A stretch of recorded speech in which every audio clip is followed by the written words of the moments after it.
Bismillahirrahmanirrahim. Assalamualaikum warahmatullahi wabarakatuh. Salam sejahtera untuk kita semua. Pada kesempatan kali ini, kita akan membahas topik tentang kelompok dan mengelola konflik. Di sini dikatakan bahwa kelompok itu didefinisikan sebagai dua atau lebih orang yang berinteraksi dan mempengaruhi satu sama lainnya untuk mencapai tujuan tertentu. Nah, di sini manajer perlu untuk memahami kelompok tersebut ya, karena kelompok ini akan membantu seorang manajer untuk mencapai tujuan organisasi atau tujuan perusahaan. Di sini ya, ada model pembentukan kelompok bagaimana eh, kelompok itu dapat terbentuk ya. Pertama itu ada alasan pembentukan kelompok, apa alasannya. Ini eh, di dalamnya itu ada kedekatan fisik, kemudian motivasi ekonomis, ada nilai-nilai ekonomis yang eh, ada di dalam kelompok tersebut, kemudian kebutuhan sosial, saling berinteraksi, kebutuhan harga diri dan aktualisasi diri, bagaimana dia mengembangkan dirinya di kelompok tersebut bisa bermanfaat ke banyak orang. Nah, di sini yang kedua selanjutnya perkembangan kelompok, bagaimana kelompok itu berkembang, di mana mereka itu saling menerima, kemudian berkomunikasi dan nyambung komunikasinya, kemudian juga ada pengambilan keputusan atas kelompok-kelompok dan ide-ide yang telah disampaikan, kemudian ada juga motivasi dan produktivitas serta juga ada pengendalian di dalamnya. Nah, kemudian lanjut di tipe kelompok. Nah, kelompok ini ada yang informal maupun yang formal. Nah, ini ya di dalamnya itu ada karakteristik kelompok di mana kelompok ini terdiri dari pimpinan, peranannya apa, kemudian norma, kohes, eh, kohesivitasnya, dan juga ada konflik. Jadi baik itu formal maupun informal terdapat konflik di dalamnya. Kemudian selanjutnya itu pemecahan masalah dalam kelompok. Bagaimana kelompok itu memecahkan masalah. Nah, di dalamnya ini ada juga keuntungan ketika kita memecahkan masalah dengan kelompok, kemudian ada juga kelemahannya. Nanti kita akan bahas satu persatu. Dan kemudian yang terakhir ada hasil yang diharapkan. Bagaimana hasil tersebut eh, yang diharapkan oleh kelompok tersebut. Apakah anggotanya di sini bisa puas dengan hasil yang diharapkan tersebut dan menambah efektivitas kerja yang ada di kelompok ini. Nah, kita lanjut bahas satu persatu. Nah, di sini yang pertama ada alasan terbentuknya kelompok. Bagaimana kelompok itu bisa terbentuk? Ini ya kelompok fungsional atau formal sesuai dengan fungsinya.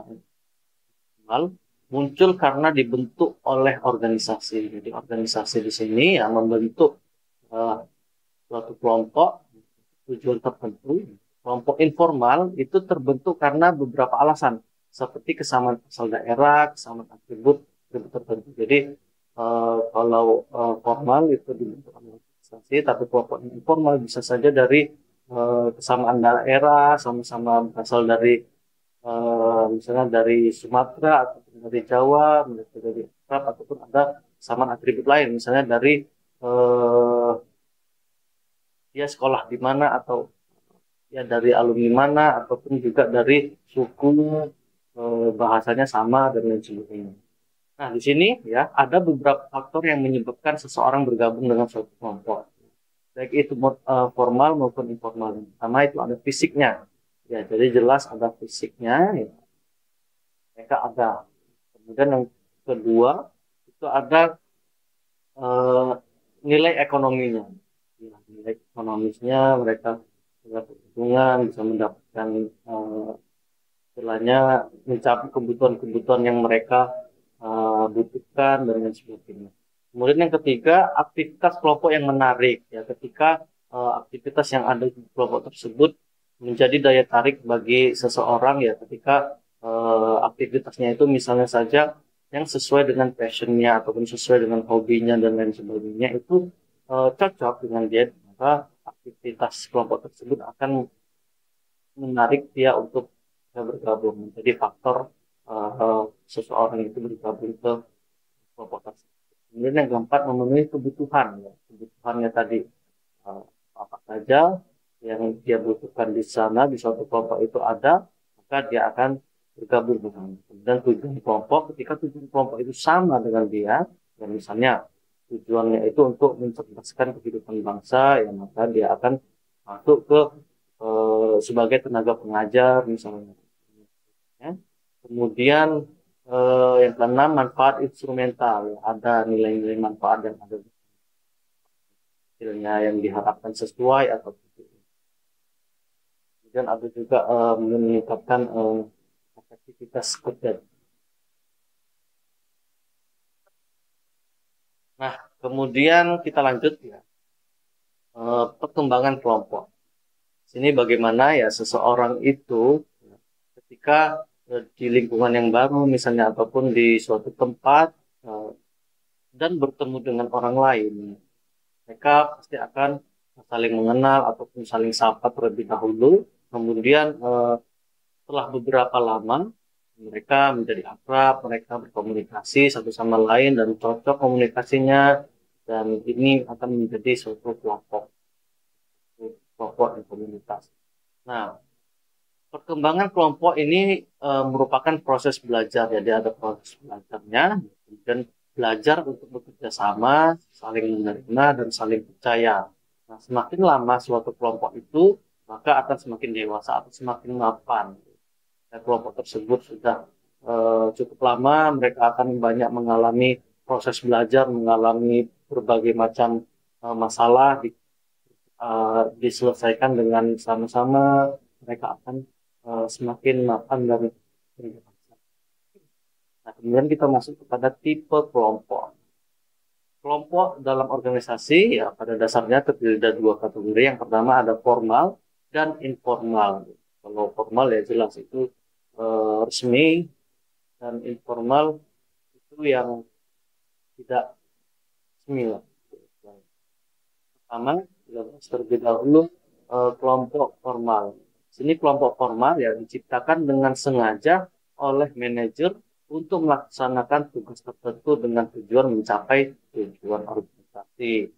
Sini eh, ada beberapa poin ya. Pertama ya paling sering ya dijumpai adalah kelompok komando atau perintah atau kelompok fungsional sesuai dengan fungsi-fungsinya.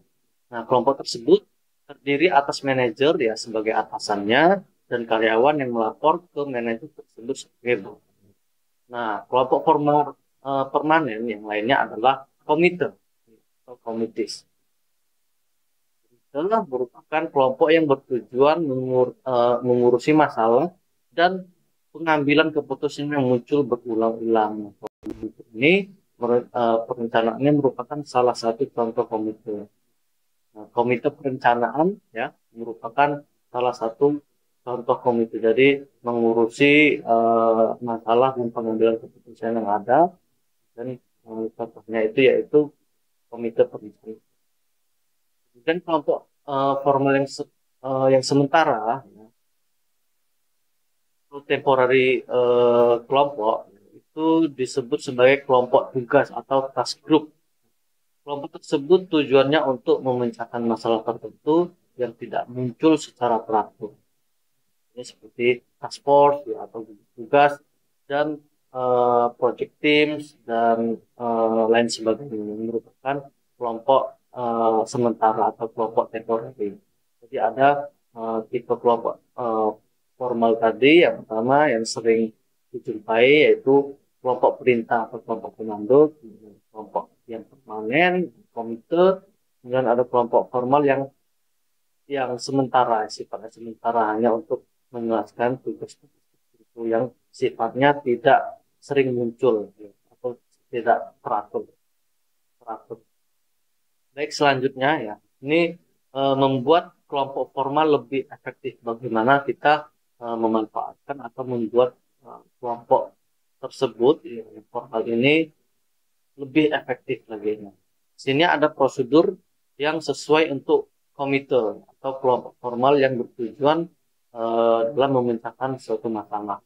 Yang pertama, ya, tujuan komite itu harus ditetapkan dengan jelas. Kemudian lebih baik dibuat tertulis.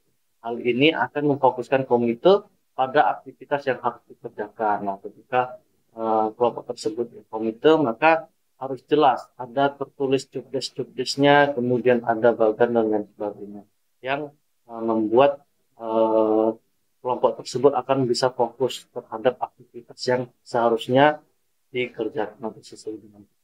Dan yang kedua, wewenang komite harus diperjelas apa saja yang ia bisa lakukan di sana, kemudian wewenangnya apa. Apakah komite hanya sebagai peneliti untuk meneliti sesuatu atau memberi nasihat, memberi rekomendasi, atau komite diberi wewenang untuk melaksanakan keputusan-keputusan tertentu. Ini harus diperjelas. Kemudian yang ketiga, besar atau jumlah orang komite yang optimal harus ditentukan. Nah, jika komite kurang dari 5, kelompok akan mempunyai keterbatasan, maka di sini eh, dilihat ke efektivitasannya. Jumlah kelompok komite itu idealnya 5 sampai 10. Jadi antara 6, 7 atau 8 ya, sampai 10, range 5 dan 10. Range 5 sampai 10. Kemudian keempat, ya, ketua komite itu harus dipilih dengan dasar kemampuan memimpin rapat yang efisien. Jadi harus dia memiliki kemampuan memimpin, mendorong partisipasi semua anggota komite. Bagaimana dia memotivasi, bagaimana dia memberikan arahan untuk mendorong semua anggotanya itu untuk berpartisipasi dalam melaksanakan aktivitas atau melaksanakan tugas-tugas yang ada. Kemudian yang kelima, mengangkat sekretaris yang permanen untuk menangani komunikasi yang sering kali bermanfaat. Ini kita harus ada sekretarisnya juga yang tetap, yang bisa menangani seluruh komunikasi ya, yang seringkali karena manajer itu sibuk dan banyak sekali kegiatan, maka harus menggunakan sekretaris agar eh, schedule itu tersusun dengan rapi dan menjadi sarana, menjadi eh, perantara komunikasi dengan kesenian dan efektif. Kemudian yang keenam, ya, agenda dan materi pendukung untuk rapat harus dibagikan sebelum rapat dimulai. Jadi ketika organisasi tersebut ingin melakukan rapat, baik apapun itu, rapat evaluasi atau rapat eh, pengembangan apa ya, itu materi sebaiknya eh, diberikan ya sebelum rapat itu dimulai. Jika anggota mempunyai kesempatan untuk mempelajari bahan, mereka akan cenderung mempunyai fokus pada bagian yang akan dibahas dan siap dengan sumbangan ide-ide yang penting. Jadi ketika ada materi bahan rapat, maka diserahkanlah sebelum rapat dimulai. Kebanyakan sekarang kita juga malah rapat sesuatu baru diberikan bahannya, sehingga mereka tidak bisa fokus untuk sebelumnya mempelajari dan dapat ide untuk menyumbangkan ide-ide yang penting yang ada di uh, penting agenda dan materi tersebut disampaikan sebelumnya. Kemudian yang tujuh, ya, pertemuan harus dimulai dan diakhiri tepat waktu. Bagaimanapun itu harus kalau bisa tepat waktu ya. Kalau tidak tepat waktu akan uh, ya menjadi bumerang bagi manajer tersebut ya, sendiri. Bisa saja nanti ke depannya mereka akan uh, tidak tepat waktu. Bisa saja datangnya tidak tepat dan lain sebagainya ya, karena memang sebelumnya itu ternyata ya kapan dimulai dan kapan berakhirnya itu tidak sesuai dengan schedule atau jadwal yang sudah ditentukan. Kapan pertemuan akan berakhir perlu diberitahu pada permulaan rapat. Jadi perlu disampaikan juga ini bagaimana rapat dimulai dan berakhir. Nah ini bagaimana membuat kelompok formal yang lebih efektif. Nah, yang tadi kita itu bagaimana eh, kelompok formal agar lebih efektif. Dan selanjutnya kita membahas tentang kelompok informal ya. Ini ya, kelompok informal itu terbentuk karena orang bertemu dan berinteraksi secara teratur, ya, kelompok tersebut muncul dalam struktur yang ada dan dapat sesuai atau tidak sesuai dengan tujuan organisasi. Sesuai atau tidak sesuai, itu bisa. Ini namanya kelompok informal. Nah, jika kelompok tersebut memperkuat rasa persatuan dan mendorong produktivitas, kelompok informal tersebut membantu mencapai tujuan organisasi. Ada kalanya kelompok informal bertentangan dengan tujuan organisasi. Jadi bisa saja nih kelompok-kelompok informal ini tidak sesuai dengan tujuan organisasi tersebut. Contohnya saja, nah, adalah manajer menginginkan kenaikan produktivitas. Di sini karyawan melalui kelompok informal sepakat secara rahasia yang tidak dibuat, kelompok ini tidak dibuat oleh manajer ya, manajer, kelompok yang tidak resmi lah, untuk hanya memproduksi jumlah yang cukup. Mereka tidak mau bekerja terlalu keras. Jadi contohnya seperti ini, jika eh, kelompok tersebut tangan dengan tujuan organisasi. Jadi ada kelompok-kelompok informal yang mungkin ada sebagian kelompok yang sering nongkrong ataupun sering makan bareng, yang misalnya dalam organisasi mereka menjadi klub, dan punya kelompok di sana bisa dua orang atau lebih ya, kelompok itu kita sepakat, maka ini akan menjadi kendala ya bagi seorang manajer ya, ketika tidak sama atau bertentangan tujuannya dengan tujuan organisasi. Kelompok informal tersebut. Nah, kelompok informal dapat memberi perlindungan dan dukungan terhadap anggotanya. Kelompok informal mencakup kelompok kepentingan atau interest group dan kelompok persahabatan atau friendship group. Ini bisa memberikan perlindungan dan dukungan. Nah, di sini ada perbandingan kelompok formal dan kelompok informal. Di sini dilihat dari karakteristiknya, kelompok formalnya apa dan kelompok informalnya apa, dilihat dari tujuannya. Tujuan dari kelompok formal yaitu keuntungan, efisien, dan pelayanan. Kalau kelompok informal itu kepuasan dalam diri, kemudian apa kemauan dari anggota tersebut. Kemudian asalnya dari mana, direncanakan oleh organisasi. Kalau kelompok informal bisa saja spontan. Kemudian untuk karakteristiknya ya, pengarahan terhadap anggota ya, ini bisa dari wewenang-wewenang pimpinan, wewenang-wewenang atasan, kemudian balasan moneter.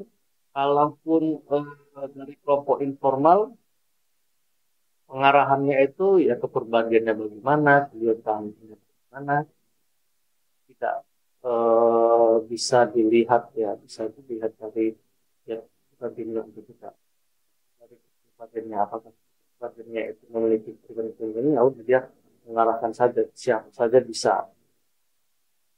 Kemudian kita lanjut komunikasinya bagaimana. Kalau kelompok formal itu ya dari atas ke bawah ya, menggunakan saluran formal yang ada misalnya dari eh, eh, struktur organisasinya yang dari atas ke bawah. Kemudian kalau eh,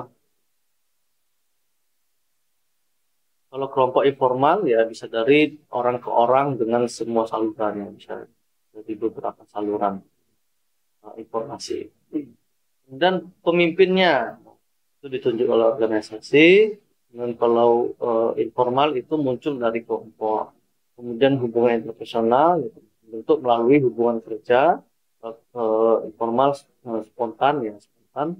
Kemudian untuk pengendaliannya yang formal ini mengendalikan ancaman, bisa saja dengan punishment ataupun dengan sesuatu yang sesuatu peraturan-peraturan tertentu yang bisa mengendalikan seorang staf atau seorang karyawan, kemudian menggunakan balasan moneter juga. Dan kalau yang informal, dia hanya sanksi sosial, maka dia bisa saja dikucilkan ataupun tidak diomongi dan lain sebagainya. Nah, kemudian kita masuk pada karakteristik kelompok. Ini ada tiga ya. Pertama, struktur peranan. Kemudian ada Itu norma kelompok, juga ada kohesivitas. Kita masih kita bahas yang pertama, yaitu struktur peranan, apa peranannya. Setiap individu dalam kelompok akan memainkan peranan tertentu untuk membantu kelompok mencapai tujuannya. Ada dua jenis peranan. Yang pertama peranan tugas atau task role atau task specialist role, dan peranan sosial emosional, ya, atau sosial emosional role atau group building dan maintenance role. Jadi ada peranan tugasnya dia sebagai apa. Kemudian yang kedua, norma kelompok, ada normanya. Nah, norma kelompok ini merupakan perilaku standar yang diterima kelompok untuk anggotanya. Bagaimana mereka berkelompok, apa saja norma yang diterapkan di sana. Nah, dengan demikian, norma menentukan batas wilayah antara perilaku yang diterima dan yang tidak diterima. Nah, beberapa norma dibawa dari lingkungan tempat individu berada. Dikembangkan dari dan oleh kelompok tersebut. Ini dilihat dari norma-norma yang dibawa oleh individu, mereka sudah menjadi sebuah kelompok dan menetapkan norma standar norma yang ada di kelompok mereka, itu yang menjadi perilaku mereka yang pantas atau tidak. Yang diterima. Yang ketiga, kohesivitas. Nah, kohesivitas ini eh, seperti solidaritas, kemudian komitmen yang merupakan indikator ya sejauh mana kelompok berpengaruh terhadap individu. Nah, jika kelompok mempunyai kohesivitas yang tinggi, nah, semakin kuat perasaan memiliki dari individu tersebut, ya, maka semakin efektif pula kelompok tersebut bekerja mencapai tujuan. Nah, kelompok kohesif ini mempunyai kesalahpahaman yang lebih sedikit dan kepatuhan yang tinggi terhadap kelompoknya, karena dia memiliki solidaritas yang tinggi dan komitmen yang tinggi terhadap kelompoknya. Ini maka sedikit sekali masalah-masalah kesalahpahaman karena dia memiliki kepatuhan yang tinggi terhadap kelompok tersebut. Kemudian kita masuk pada pemecahan masalah dalam kelompok. Ini ada kelebihan dan kekurangannya apa ya ketika pengambilan keputusan itu dilakukan secara kelompok. Menurut apa kekurangan? Nah, di sini ya, beberapa keputusan akan diambil ya bersama oleh beberapa orang. Nah, keputusan tersebut terlalu besar dan kompleks atau karena melibatkan banyak pihak sehingga diperlukan beberapa anggota, beberapa komunitas kelompok tersebut ya, untuk mengambil sebuah keputusan. Nah, keputusan individual atau kelompok mempunyai kelebihan dan kekurangan. Adapun kelebihan dan kekurangan pengambilan keputusan kelompok, yang pertama ya, kelebihannya apa? Kelompok itu dapat menghasilkan alternatif pengambilan keputusan yang lebih banyak karena banyak ide-ide yang masuk dari anggota-anggota kelompok lain. Kemudian yang kedua, kelompok mempunyai pengetahuan yang lebih banyak dibandingkan dengan individu lainnya. Nah, karena individu itu ya ketika dia punya pengetahuan tentang itu ya itu saja dibandingkan dengan uh, punyai banyak individu-individu yang menjadi kelompok, maka dia akan lebih banyak pengetahuan yang didapat. Nah, kemudian ketiga, pengambilan keputusan bersama. Ini akan meningkatkan komitmen setiap anggotanya. Ketika eh, anggota kelompok tersebut diajak atau diminta untuk berpartisipasi dalam pengambilan keputusan, maka ini dia bisa saja akan merasa dihargai, kemudian akan timbul ya atau meningkatkan komitmennya dan terhadap kelompok tersebut. Nah, kemudian yang kedua kekurangannya apa? Pertama, kelompok cenderung membatasi alternatif keputusan yang mereka pertimbangkan. Jadi ada pembatasan-pembatasan alternatif yang eh, diputuskan.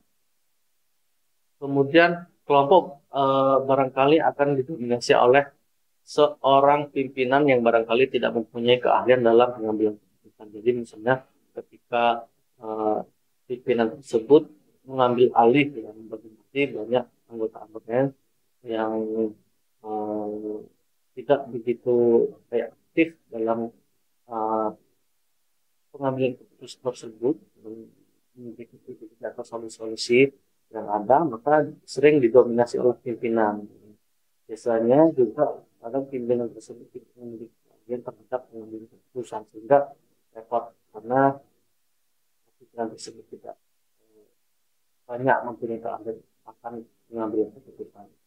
Kemudian kecenderungan pemikiran kelompok menguasai individu. Jadi eh, eh, pemikiran yang ada di kelompok itu biasanya menguasai individu. Waduh, jadi sulit untuk memberikan ide karena kelompok ini tidak bisa melakukan eh, sesuai dengan yang ide ataupun solusi yang ia tawarkan. Gitu. Jadi terpaku dengan pemikiran kelompok ini. Nah, di sini aset atau beban dari kelompok dilihat dari situasinya, kemudian tindakan yang perlu dilakukan oleh manajer. Nah, ketika situasi di mana ide itu bermunculan ya bahkan saling bertentangan, maka tindakan yang harus dilakukan oleh seorang manajer itu ya menggunakan perbedaan pendapat atau mendorong kreativitas dan kelompok merupakan suatu aset. Nah, jika tidak perbedaan cenderung merusak deskriptif. Jadi harus melakukan kreativitas ada di tiap anggota ketika itu terus menjualnya. Jadi ada eh, menggunakan ya perbedaan pendapat yang itu biasa. Kemudian ketika situasinya misalnya eh, anggota kelompok tersebut mempunyai perbedaan tujuan atau perspektif. Apa yang dilakukan oleh seorang manajer? Nah, seorang manajer ini mengingatkan inti permasalahan dan meminta anggota kelompok untuk menyetujui masalah tersebut sebelum merumuskan alternatif pendekatan. Jika berhasil, maka kelompok akan menjadi aset atau menjadi sesuatu yang bermanfaat. Kalau tidak, ya, kelompok akan menjadi beban. Nah, kemudian kalau situasinya kelompok cenderung mengambil keputusan yang tidak beresiko, seorang manajer harus mengevaluasi kreativitasnya dan kepraktisan alternatif yang ada. Jika berhasil, kelompok akan menjadi bermanfaat. Kalau tidak, maka akan senang-senang saja karena emang resiko yang diambil oleh situasi tidak yang diambil itu keputusan yang tidak beresiko, maka ya senang-senang saja tidak terlalu bermasalah atau suatu masalah yang besar. Nah, kemudian eh, pengambilan keputusan ya. Kelompok itu memakan waktu yang lama dan lebih mahal. Mana ketika kita ya mengambil keputusan secara kelompok ya kita butuh waktu untuk menentukan beberapa ide, beberapa solusi dan juga ini dinilai sebagai lebih mahal. Jadi kita perlukan konsumsi, perlukan ruangan yang sesuai untuk melakukan eh, tepat dalam mengambil keputusan yang seperti itu. Tindakan yang harus dilakukan seorang manajer, maka jika keputusan tersebut dirumuskan dengan hati-hati, kelompok merupakan eh, aset atau sesuatu yang bermanfaat, jika tidak kelompok akan menjadi besar. Jadi kalau misalnya keputusan tersebut berhasil ataupun dilakukan dengan hati-hati, dengan baik dan eh, cari solusi yang tepat, maka itu akan bermanfaat bagi kelompok tersebut. Nah, ketika situasinya kompromi cenderung terjadi ada kompromi ya dalam pemecahan masalah tersebut. Ya. Ini alternatif yang paling kreatif atau yang baik berubah menjadi sedang. Jika mereka saling berkompromi. Sehingga tindakan yang perlu dilakukan oleh seorang manajer yaitu manajer mencegah diskusi yang tidak relevan atau bertele-tele. Jadi mereka melakukan diskusi yang tidak sesuai dengan eh, atau tidak relevan dengan tema permasalahan yang harus diselesaikan atau yang harus diambil. Nah, maka pentingnya waktu itu juga diingatkan. Jadi harus ada batasan waktu ini untuk eh, menuangkan atau mengumpulkan ide-ide yang ada, kemudian setelah itu membahas ide-ide tersebut. Jadi tidak ada kompromi yang terjadi di sana. Jika kompromi tersebut diskusinya tidak relevan dan bertele-tele. Nah, sini ya kalau itu berhasil maka menjadi manfaat bagi kelompok, kalau tidak ya akan menjadi besar. Baik, selanjutnya ya rangkuman. Ini mungkin bisa dibaca, mungkin bisa saya sampaikan bahwa kelompok itu ya kumpulan dua atau lebih orang yang berinteraksi dan mempengaruhi satu sama lainnya untuk mencapai itu. Ini ada dua jenis kelompok dalam organisasi, yaitu formal dan informal. Kalau formal itu diciptakan oleh seorang manajer untuk menjalankan tugas tertentu untuk mencapai tujuan organisasi. Dan dalam kelompok formal ya ada dua jenis kelompok. Yang pertama yang permanen dan yang kedua ada eh, pemandu dan pemimpin. Sementara itu gugus tugas dan tim proyek merupakan contoh kelompok formal yang tidak permanen sementara temporary. Nah, kelompok informal ini timbul karena interaksi yang teratur dan terdiri atas kelompok-kelompok kepentingan dan kelompok persahabatan prinsip. Jadi kelompok informal ini terbentuk eh, dari kelompok-kelompok tersebut.